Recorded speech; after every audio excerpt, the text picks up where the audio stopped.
কিয়ামতের আগে আগে আরো কিছু মানুষকে আল্লাহ পাক কিন্তু শূকর এবং বানরে পরিণত করবেন। এই হাদিসটা কি জানেন? হাদিসটা শুনে রাখেন। এটা আখিরুজ জামান বা কিয়ামতের আলামত সংক্রান্ত হাদিসগুলোর মধ্যে পাবেন।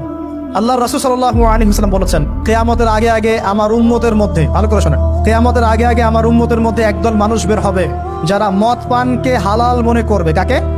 মদ পান করাকে হালাল মনে করবে। যারা বাদ্যযন্ত্র, গায়িকা, নায়িকা এগুলো নিয়ে নর্তকী নাচাবে রাতের বেলা, এগুলোকে হালাল মনে করবে। যারা অশ্লীলতা, বেহায়াপনাকে জায়েজ করে নিবে, ঠিক আছে, এরকম কয়েকটা পাপের কথা বলে নবীজি বলছেন একদিন সকালবেলা আল্লাহ পাক তাদেরকে ঘৃণিত বানরে পরিণত করবে। এটা হবে সামনে, কখন কিভাবে হবে আল্লাহ ভালো জানেন। এবার আমি কনসেপ্টে চলে আসি। এই যে পৃথিবীতে নেমে আসলাম, তাহলে আমরা কোত্থেকে আসছি ভাই?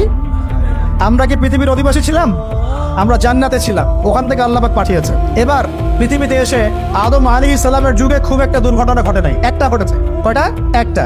ভাই হাবিলের কোরবানি কবুল হয়, কাবিলের অন্তর্দাহ হয়, জ্বালা হয়। কেন হাবিলেরটা কবুল হবে, কাবিলের কেন হচ্ছে না?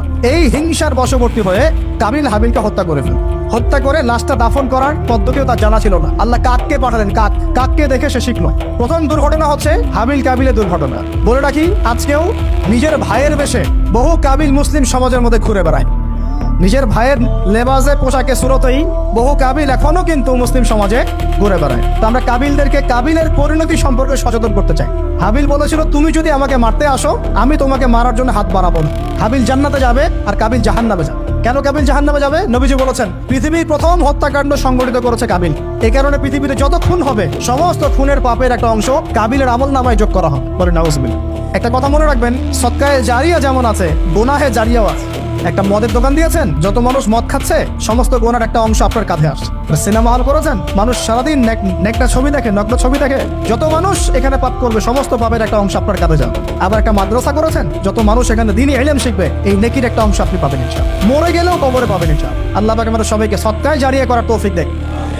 গুনাহে জারিয়া থেকে বাঁচিয়ে রাখুন, খুব খেয়াল রাখবেন। আল্লাহ পাক আমাদের হেফাজত করুন বলি আমিন। এবার ওই যুগ শেষ, নূহ আলাইহিস সালামের যুগ। এই যুগে আল্লাহর একই সুন্নাত, নূহ আলাইহিস সালাম 950 বছর দাওয়াত দিলেন, 40টা বা 80টা পরিবার ইসলাম কবুল করেছে, বাকিরা করে নাই। যারা করে নাই আল্লাহ পাক তাদেরকে ডুবিয়ে মারলেন, যারা করেছে আল্লাহ পাক উদ্ধার করলেন। সোজা কথা। আজকে সারা পৃথিবীতে যত মানুষ আমরা বেঁচে আছি না, আমরা কোনো না কোনো ভাবে ওই 80 পরিবারের সদস্য। আমরা ভাই আমরা ওই ফ্যামিলি, 80 ফ্যামিলির অন্তর্ভুক্ত। কিরকম করে? নূহ আলাইহিস সালামের 4 সন্তান ছিল। কয় সন্তান? এক সন্তানের নাম হচ্ছে হাম। কি নাম? হাম ছিল একটু কালো বর্ণের। হামকে দিয়ে আফ্রিকার কন্টিনেন্টে যত মানুষ দেখছেন ব্ল্যাক স্কিনের, কালো স্কিন, এরা সবাই হামের বংশধর। মজা না বিষয়টা? মানুষের অস্তিত্ব পৃথিবীতে, ইতিহাস, এগুলো খুব ইন্টারেস্টিং টপিক। ইতিহাস পড়তে থাকলে আপনি ডুবে যাবেন। কত কিছু বিশ্ব হয়েছে, আর কত। কিয়ামতের আগে আগে আরো কিছু মানুষকে আল্লাহ পাক কিন্তু শূকর এবং বানরে পরিণত করবেন। এই হাদিসটা কি জানেন?